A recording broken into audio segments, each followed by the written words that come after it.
sequences as functions. In this video, we're going to see why a sequence is a function. So here I have a sequence, 0, -2, 3, 1, -4. It's a list of numbers. Each number holds a position in the sequence. So remember in our last video we said that we could label each term in the sequence with a letter, and we used A. And so this first position here I could label as A sub 1. And the second position is A sub 2, or the second term. And this third term holds the third position in the sequence, A sub 3. This fourth term holds the fourth position in the sequence, and this would be A sub 5, which means that -4 is the fifth term of the sequence. Okay, so if I were to make an input-output table with these numbers, I would list the input side of the table, which is this part here. The input would be the position of the term. The position would be my input. So the first position, or A sub 1, in the sequence is held by the number 0. And 0 would be your output. So the term would be your output. The second position, position number 2 in the sequence, is held by the term -2. The third position in the sequence is held by number 3.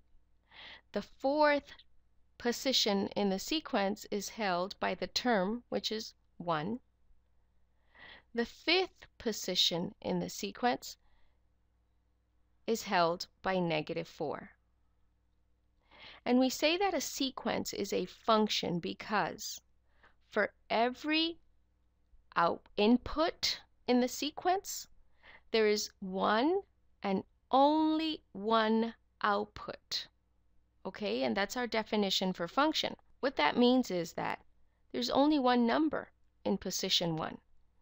There will never be two numbers in position 1, right? Does that make sense? There's only one number occupying position 1, so these sequences will always be functions. If I were to graph this sequence, you can see the position as your x and your term as your y. Okay, so for x equal to 1, y is equal to 0. So I'm right here. The second position, which is 2, for x equal to 2, the term is -2. So for x equal to 2, I'm right here at -2. For x equal to 3, I'm at 3. There's your third term of the sequence. For position number 4, it's a 1. And for position number 5, it's a -4. Right here, 1, 2, 3, 4, down here in the corner. So here are the terms of my sequence plotted on a coordinate plane. And now I have a question for you. Should I connect these dots with straight lines or curves? That's the question. And a lot of students will immediately say yes. Yes, connect them. But here's the thing, be careful. If you connect a line between the first term and the second term, then all these dots between those two terms, or this space between these two terms, if we connect a line, we're saying that there are other terms between terms 1 and 2. And that's impossible. Term 1 is 0 and term 2 is -2. There are no terms between terms 1 and 2. They don't exist. So don't look at a sequence as a number line where we have numbers between, or as the equation of a line where we have many infinite number of values between two solutions. Okay? Make sure you understand that between term 1 and term 2, there are no terms between them. Therefore, I cannot connect the dot that represents term 1 with the dot that represents term 2. Okay? So usually when you see the graph of a sequence, you will never see a line connecting them. Okay? These are just dots on the coordinate plane. They look like a scatter plot. So it's a scatter plot. It is a function, but no lines connecting the dots. Okay, now since we're talking about functions, let's talk about the domain of a sequence. The domain of a sequence if you notice, the domain is just simply the positions, right, of the terms in the sequence. And the positions start at 1. Since this is a finite series, I could list the domain as having the position numbers 1, 2, 3, 4, 5. That would be your domain, okay?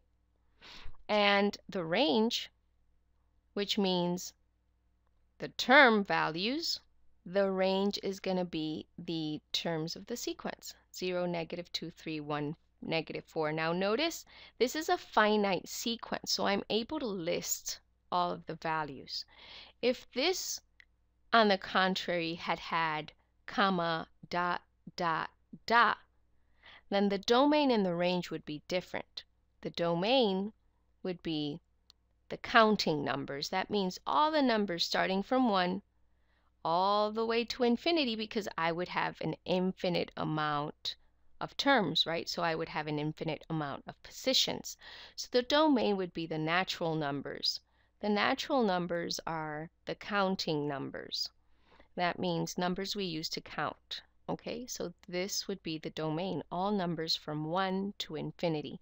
And the range for an infinite sequence would be all real numbers, because we could have negatives, positives, zeros, we could have fractions, we could have decimals. All numbers are possible as terms of a sequence, okay? So depending on if it's infinite or finite, we can list different domains and ranges. I hope you understood. I'll see you in the next video where I'll give you a formula for the nth term of a sequence, and we're gonna find those terms.